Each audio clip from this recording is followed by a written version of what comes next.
Hi, well, we're nearly finished our Christmas dinner, and before we dish up and have our main course, we're going to put together our keto trifle. So we've made a beautiful sponge cake. I'm just going to cut it up into squares, and you'll see a beautiful almond meal, really easy, great tasting recipe. So just cut that into squares. And we had to have a taste. Here's a confession. We had to make sure it was okay. So now we're going to put about a third into the bottom of our beautiful crystal bowl here. Any type of glass bowl is great.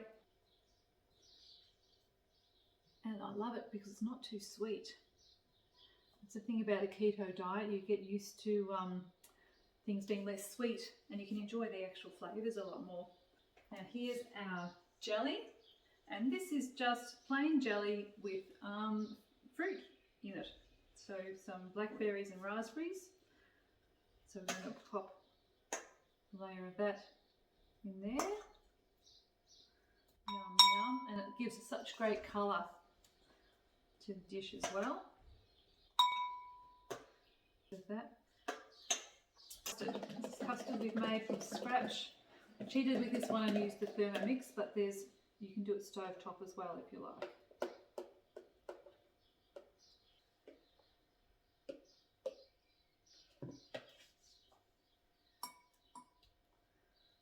Yum, yum. What a great. Trifle always makes me think of family dinners and casserole dinners. Mum was the pavlova queen, and she still is a bit. I think we're just going to have room for 2 layers on this one. We've got a nice little bowl. A bit more jelly. And I actually made this last year and took it to a friend's place for New Year's Eve.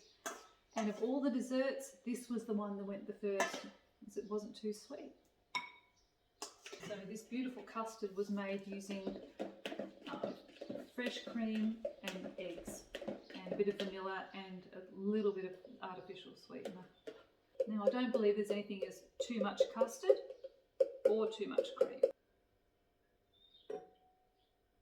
How delicious.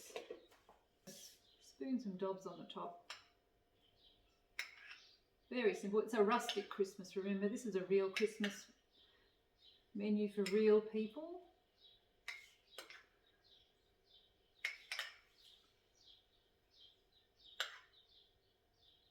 And once we pop that in the fridge, that will be fantastic. Strawberries and blueberries, a little bit of decoration. What more could you want? A very Merry Christmas. Oh, Merry Christmas.